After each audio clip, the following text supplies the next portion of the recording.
جی اعوذ باللہ من الشیطان الرجیم، بسم اللہ الرحمن الرحیم۔ کتاب نحمیر کا آج پہلا سبق ہے جو ہم آج شروع کرنے جا رہے ہیں۔ دعا کے بعد جو ہے کتاب کی طرف ہم چلتے ہیں۔ حضرت مصنف علیہ رحمٰ نے اپنی کتاب کا آغاز بسم اللہ الرحمن الرحیم اور الحمدللہ سے کیا ہے، یعنی اپنی کتاب کا آغاز تسمیہ اور تحمید سے کیا ہے۔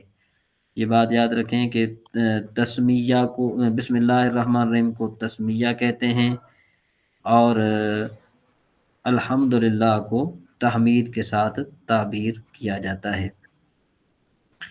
تو مصنف علیہ رحمٰ نے اپنی کتاب کا آغاز جو بسم اللہ الرحمن الرحیم سے کیا ہے اور تحمید سے کیا ہے، اس کی ایک خاص وجہ ہے۔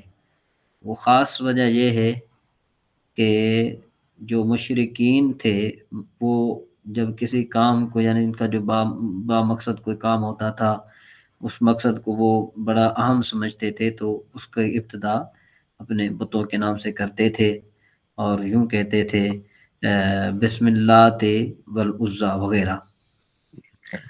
تو اب جو ہے نا کیا ہے کہ اس کے بعد پھر مصنف علیہ رحمٰ نے اپنی کتاب کا آغاز، یعنی ان کا رد کرنے کے لیے مصنف علیہ رحمٰ نے اپنی کتاب کا آغاز بسم اللہ اور تحمید سے کیا ہے تاکہ ان کا رد ہو جائے۔ اور دوسری اس کی وجہ یہ ہے کہ مصنف علیہ رحمٰ نے یہاں پر اپنی کتاب کے شروع کرنے کی جو استعانت ہے وہ اللہ سے مانگی ہے کہ بھئی میں اللہ کی استعانت سے اس کتاب کو شروع کر رہا ہوں۔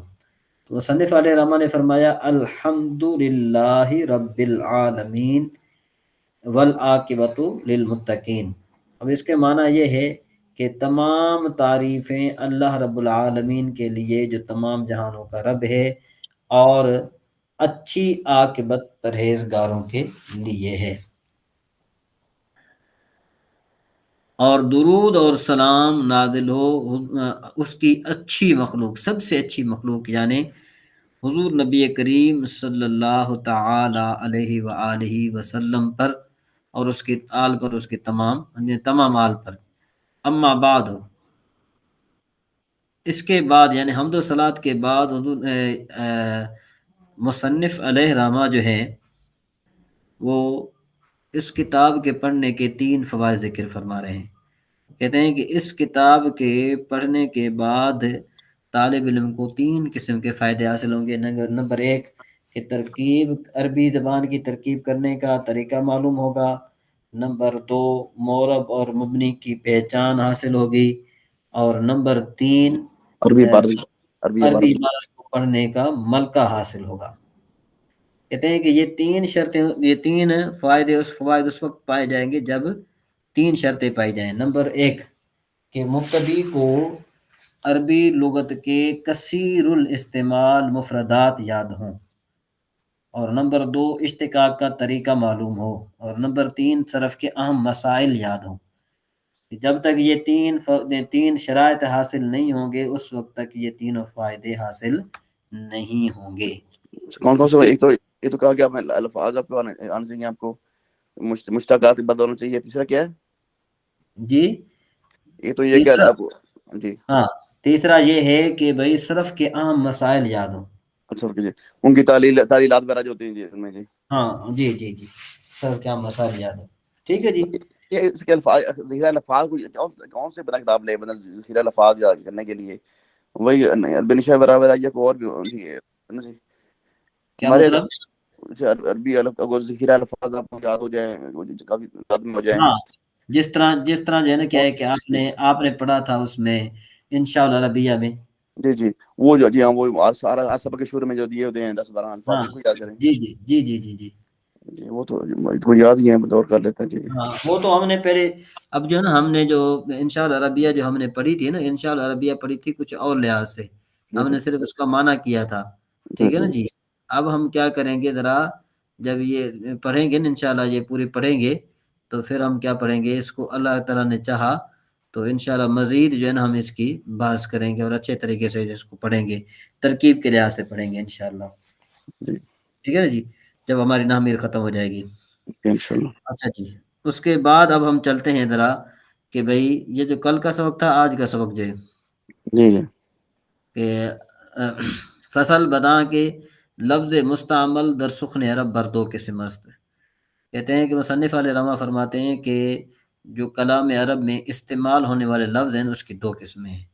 ویسے بنیادی طور پر لفظ کی دو قسمیں، لفظ موضوع، لفظ محمل۔ لفظ موضوع اس کو کہتے ہیں کہ جس کی جو کسی نہ کسی معنی کے لیے وضع کیا گیا ہو، اور جو ہے لفظ محمل اس کو کہتے ہیں کہ جو بغیر جو جس کا کوئی معنی ہی نہ ہو، اس کو لفظ محمل کہتے ہیں۔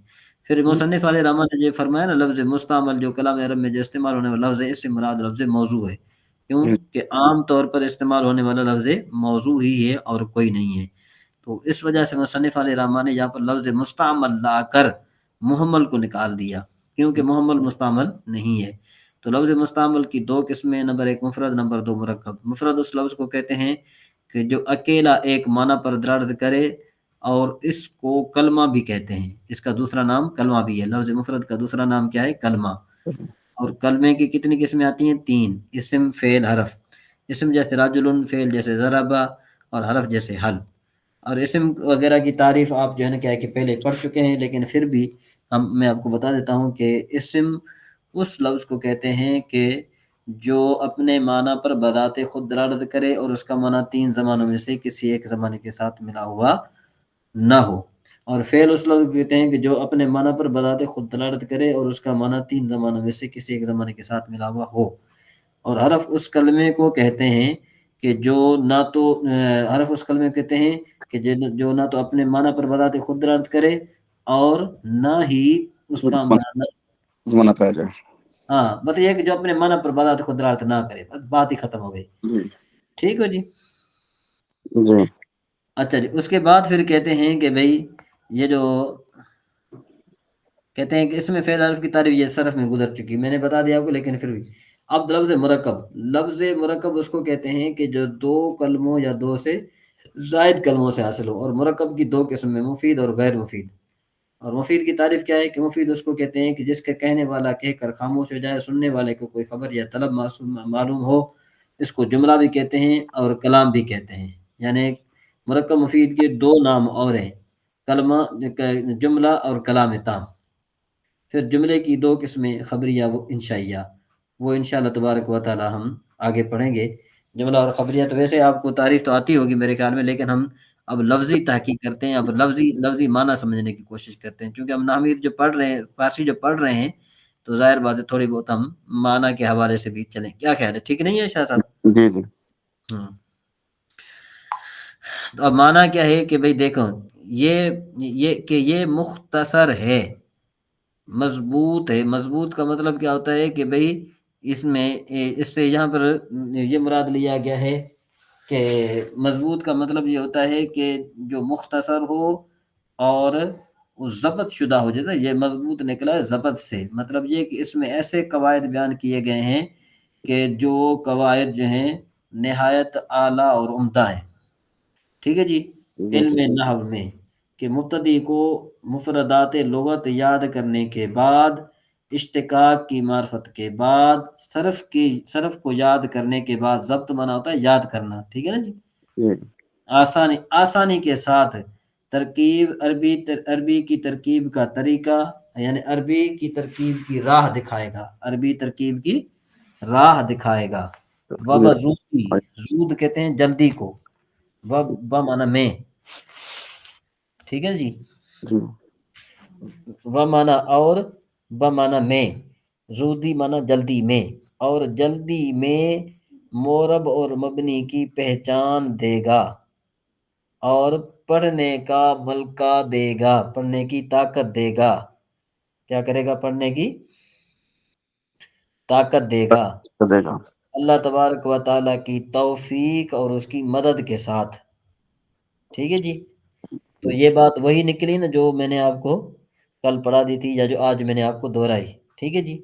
اس پر آپ اس پر تھوڑا غور کرتے جائیے گا۔ پھر کہتے ہیں کہ لفظ مستعمل کلام عرب میں دو قسم پر ہے۔ ٹھیک ہے جی؟ یہ سخن کا معنی میں نے کیا کلام عرب، یعنی سخن عرب میں یا عرب کی بات میں، مطلب یہ کہ کلام عرب میں سخن کا معنی یہاں پر کیا نکلا؟ کلام نکلا، نعم ٹھیک ہے۔ تو مفرد اور مرکب، مفرد اس لفظ کو مفرد وہ لفظ ہے کہ جو اکیلا دلالت کرے ایک معنی پر، اور اس کو کلمہ کہتے ہیں۔ کلمہ 3 قسم پر ہے، اسم جیسے رجل، فعل جیسے ضرب، حرف جیسے حل، کہتے ہیں اسی طرح کے صرف میں اس کے معنی معلوم ہو گئے، اس کی جو تعریف کیا ہو گئی؟ معلوم ہو گئی۔ جی اور بہرحال مرکب وہ لفظ ہے کہ جو دو یا دو سے زائد کلموں سے حاصل ہو، اور مرکب 2 قسم پر ہے، مفید اور غیر مفید۔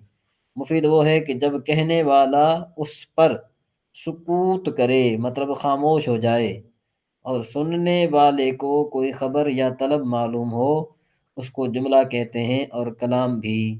پس جملہ 2 قسم پر ہے، خبریہ اور انشائیہ۔ ٹھیک ہے جی شاہ صاحب۔ جی ہاں مزید جو ہے نا کیا ہے کہ وہ جیسے جیسے ہمارا ٹائم جو ہے نا چلتا جائے گا، انشاءاللہ مزید ہم اس پر بحث کر